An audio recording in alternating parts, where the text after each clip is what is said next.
তয়াহুম যুৱ পৰিষদ অসমৰ বিৰুদ্ধে শিৱসাগৰত এজাহাৰ দাখিল শ্ৰীমন্ত শংকৰদেৱ সংঘৰ শিৱসাগৰ জিলা সেৱা বাহিনীৰ সোমবাৰে সোণাৰীত টাইপাই শ্ৰীমন্ত শংকৰদেৱ সংঘৰ সংবিধান আৰু প্ৰতীকচিহ্ন দাগ কৰাৰ বিৰুদ্ধে এজাহাৰ দাখিল সংঘৰ প্ৰায় শতাধিক সংঘৰ সদস্যৰ উপস্থিতিত শিৱসাগৰ সদৰ থানাত এজাহাৰ দাখিল কৰে অসমৰ সৰ্ববৃহৎ ধৰ্মীয় অনুষ্ঠানটোৱে সমান্তৰালকৈ ডিমৌ থানাত ডিমৌৰ অন্তৰ্গত বিভিন্ন প্ৰান্তৰ শাখাই সংগঠনটোৰ নেতাৰ আৰু সহযোগীসকলৰ বিৰুদ্ধে এজাহাৰ দাখিল কৰিছে।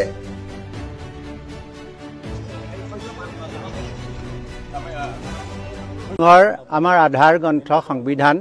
সেই সংবিধানৰ অনুসৰি আমাৰ শ্ৰীমন্ত শংকৰদেৱ সংঘৰ সকলো সদস্যই এখন হৰিনাম ধৰ্ম পালন কৰিবলৈ আগবাঢ়ি আহিছে আৰু এখন হৰিনাম ধৰ্ম এই ধৰ্মটো এনে ধৰণৰ ধৰ্ম এখন হৰিনাম ধৰ্মটো এই ইয়াত বেলেগ কোনো দেৱ দেৱী পূজা ইয়াত নকৰে সেইকাৰণে দেৱ দেৱী আন দেৱ দেৱী পূজা অৰ্চনা যদি কোনোবাই কৰে তেনেহ'লে এই সংবিধানৰ বিৰোধ কৰা হয় আৰু সেয়েহে আমাৰ শ্ৰীমন্ত শংকৰদেৱ সংঘৰ আমি সত্যে সত্যে তিনি সত্যে খাই আমি শ্ৰীমন্ত শংকৰদেৱ সংঘৰ এখন হৰিনাম ধৰ্মৰ প্ৰভু ভগৱন্তৰ সেৱা কৰিবৰ কাৰণে আমি সকলো যৎপৰ নাচি চেষ্টা কৰোঁ। শংকৰদেৱ সংঘৰ শিৱসাগৰ জিলা শাখাৰ এই ঠাউকতে শিৱসাগৰ আঞ্চলিক শাখাৰ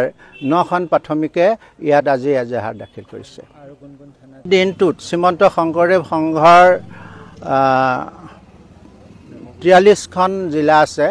এই 43খন জিলাৰ প্ৰত্যেক জিলাতে প্ৰত্যেক থানাতে আজি এজাহাৰ প্ৰদান কৰা হৈছে। আমি কথাটো এইটো যে শ্ৰীমন্ত শংকৰদেৱ সংঘই এই পবিত্ৰ যি আমি সংবিধানৰ অনুসৰি আমি সমস্তজন প্ৰৱৰ্তি আছোঁ গতিকে এই সংবিধানক যদি কোনোবাই